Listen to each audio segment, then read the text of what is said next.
What's up guys, Ezio7 here. Today I'm going to be reviewing Super Smash Bros. Ultimate.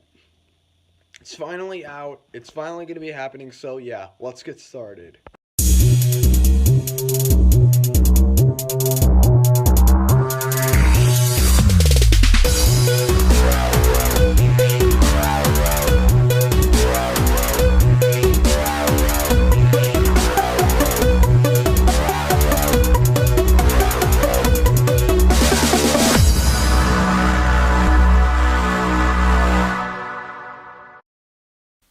This game is my dream Smash Bros. I've played all Smash Bros. Games before this. You've probably already seen it on my channel. I love Smash Bros. A lot, and so when I finally saw that one teaser all the way back in March, was I ever so excited. But at the time, I didn't really know. None of us really knew what the new game was going to be like. And then as time went on, the more and more I've wanted to play this fine game. And here's the review. So, presentation-wise, this game is an absolute treat. It presents itself pretty much just like the other Smash Bros. Games. The only real thing is that this time around, it's the Ultimate Smash Bros. And we'll get to that into some later stuff, but essentially the main thing is that this game is the Ultimate Smash Bros. It's the Smash Bros. Celebration. And graphically looking, this game looks so good. Whether it's docked or undocked in handheld mode, this game looks so good. Like, seriously, if there's a better looking Switch game, you let me know right this second. Next, let's move to story mode. Or, well, story or whatever. Because guess what? Yeah, I basically spoiled it. There is a story mode in this game. I mean, then again, doesn't everyone know? So, when you're in the Spirits mode, which is a brand new mode in the game, there's also an Adventure mode, which has, well, you know, a story. Essentially, the story of this game is that there's a brand new force out there known as Galeem, who's supposedly using multiple Master Hands and a lot of light to supposedly create a brand new world and wipe out the Subspace Army.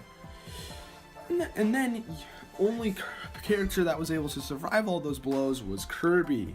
And essentially, it's Kirby's job to awaken all the fighters and rescue all the spirits from Galeem's control. There's other story stuff after that, but I'm not really going to spoil it because, you know, nobody wants spoilers for Smash Bros. Even though you've probably already been spoiled. Still not doing it. Still not doing it. And none of the footage is going to be spoilery anyways. But yeah, story-wise, I mean, it's nothing like Subspace Emissary where it was really complex with a lot of story. But you know what? That's a bit ambitious, and honestly, it's good to have a more relaxing story. It's good to have a story that's still continuous and stuff like that.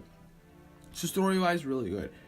Next, we get into gameplay. Now, gameplay-wise, it's the same thing as the previous Smash games. Essentially, you have to knock the opponents off of the screen if you're playing in normal mode. Otherwise, it's like if it's something like stamina mode, you actually have to lower their health, obviously. And it's just like the previous Smash games. It's so much fun to play. One thing that you can definitely tell is that this game was made to be a lot more competitive, similar to that of Melee, which I'm really grateful for because that way Melee fans can't just trash this game like they did with Smash 4. But still, this game's gameplay is so good, and there's so many fighters to choose from. And that's the main and now we're getting back to that ultimate thing I was talking about. Every fighter from the previous games is here. From characters like Pichu and Young Link to characters like Snake from Brawl, finally coming back for an Ultimate Smash Bros. And honestly speaking, when I first heard that, like that every character from the previous games was coming back, I honestly thought newcomers was actually not going to be very big, but it is. We have the Inkling from Splatoon, who is so much fun to play as. I'm going to try to learn to main the Inkling. And then we finally got fan favorites like Ridley and King K. Rool, We got Simon and Richter Belmont from the Castlevania series, Isabelle from the Animal Crossing series, Ken is an Echo Fighter to Ryu, and we also got Incineroar, and that doesn't even mention the DLC. Now, unfortunately, we don't know all of the DLC, but we do know that one of the main ones, the first ones, is Piranha Plant. Yeah, Waluigi was beaten by a Piranha Plant. That's just depressing. And after that, at the Game Awards, Joker from Persona 5 is going to be in the game. What? But seriously, it's so much fun to play as the fighters. Like, if you guys have ever seen my older Smash videos, I play as Kirby all the time. But now, I've actually kind of branched out to try other characters out. So yeah, definitely talking, this game's gameplay is really, really fun. Next, controls. Controls are, I mean, do I really need to say anything? They're amazing. It's just how I would want them to work. Unfortunately, I don't play with the GameCube controller like other people do, and I probably angered a good amount of the population by saying that. I play with the Pro Controller. I don't have a GameCube adapter, and yeah, I'm not very concerned about playing the games with GameCube controllers. Pro Controllers are perfectly fine for me. I mean, I can play with the GameCube controller. It's the fact of, do I really want to spend money on an adapter? I don't think so. But really, control-wise, this game works really great. You can play with a single Joy-Con, making for pretty easy battles. You can use two Joy-Cons, the Pro Controller, and Game Controller and all that stuff. Do I really need to go over this stuff? Really, controls are rock solid. Next, let's go into the soundtrack. Do I really need to even mention the soundtrack as well? Like 900 tracks. One of the biggest playlists I've ever seen in a playlist in general. Like, I've never seen a game or album or whatever have this many songs. 900. Like, seriously. And the songs aren't trash either. They're really good. I mean, there's not a lot of really, really new songs as far as I'm aware. A lot of it's the same song, main theme being played over and over. The only real difference being how they're structured. But hey, I'm not complaining. That main theme is really catchy as well. So I'm not going to complain one bit. Soundtrack-wise, it's amazing. And it has a lot of great songs in there. You can even make your own songs, and you can play the songs when the system is in sleep mode. Like, I don't really think... Of course the soundtrack is amazing. Next, let's go into content. Now, content-wise, it's pretty good. I'm gonna say that because I feel like they did leave out a few things. So essentially, the main modes you've got are normal Smash, which is essentially Smash Bros. The same thing as before. But they also added more modes like Tourney mode. And they also added a brand new mode in the game known as Spirits. For any of you who have tried to collect trophies in the previous game, essentially Spirits are trophies in this game. The only real difference is that they're a lot more interactive, and they kind of have a little bit of a stat boost with whichever ones you get. And there's a lot of spirits too. I think roughly around 1,200, or maybe even more than that. So yeah, have a lot of fun collecting all the spirits. And you can unlock a lot of those spirits by going through the spirit board, which are essentially daily challenges to get the spirits. Or you can go through adventure mode, which is the main way I collect spirits, to get spirits that way from fighting enemies. They also brought back classic mode, which is just like it was beforehand. The only real difference this time around is that you'll actually fight characters specific to a specific game series. So let's say, like for Mario, you will fight specifically Mario characters. Essentially the main concept is that Mario will fight specific characters. And here's one thing that I'm not going to go too in depth on. There's boss fights in this game. Did you know that? There's actually boss fights in this game. When you get through classic mode as Mario, for example, you will fight Bowser on Final Destination, which is very easy.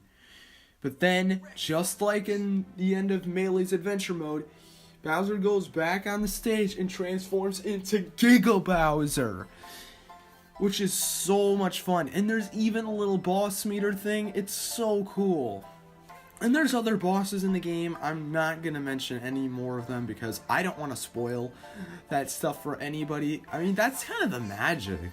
But yeah, I will tell you right now, and Master Hand is still a boss in the game, so don't worry. But yeah, and aside from classic mode, you still got your training mode, you've still got your multi-man, which is a little bit more simplified than I would want it to be, but still acceptable. And you can also go online and play with people online, whether it be in normal Smash or in Elite Smash if you're good enough. So yeah, content-wise, it's really good, but I feel like they could have made it a little bit better. It's like, it's hard to really say anything because I'm going to feel really guilty, but I've got to say this right now. I don't know why they couldn't have added home run contest into the game. Like, really now? I mean, it's not like it's the biggest deal. I mean, home run contest is pretty much the same thing over all the games, but still, would have been nice to see that they could have put it back in there, considering this is the Ultimate Smash Bros. But I'm not going to complain too much, considering that World of Light, oh my, can that World of Light really increase game time? If you want to know how long it is, it's roughly 20 hours, and yeah, I still haven't gotten through all of it. Though, to be fair, World of Light really does provide a lot of time, and it really does provide a lot of games. So yeah, content-wise, I would say that it's very good, but I feel like what they need to do is get an update out for the game and potentially bring back home run contest and maybe make the one bonus stage from the classic mode an actual mode in the game. Which I'm not going to really talk much more about because I don't, again, spoilers. So yeah, content-wise, really good. And now on to the final thoughts. This game is all I could have wanted in a Smash Bros. Game. This game just plays so good. There's so much to do. They brought back Adventure Mode. They pretty much made the Ultimate Smash Bros. Like, here's the thing. I feel like Sakurai put probably the most work into this game than any other game. He worked the hardest on this game. Now, there are other games like Super Smash Bros. Melee, which he worked on for 13 months, and as far as I could tell, was ridiculous. But I don't know. I think this may have been his most hard-worked project, which I've just got to say, great job. This game is all I could have wanted, and playing it anywhere I want is just another bonus for me. On my scale of 0 to 10, this game gets an easy 10 out of 10. So yeah, that was the Super Smash Bros. Ultimate review. I hope you guys enjoyed it as much as I enjoyed making it. And also, sorry it took so long to actually get out. Lots of stuff has been going on lately. Last weekend I was sick, which was why, I was out of town, so that wasn't easy. And at the same time, I was also sick, so that wasn't easy. But now I'm finally on winter break, and I'm planning on getting a lot of videos out for you guys. I'm planning on potentially doing a Fortnite stream within the next few days. Probably not for Christmas, though. I'm probably going to do it the day beforehand. But I am planning on doing a Fortnite stream at some point. So yeah, do look forward to that. And also, make sure to like this video and comment if you guys agree with this review. And if you haven't already, hit that subscribe button, because I'd really appreciate it. And I'll see you guys in the next video. Peace out.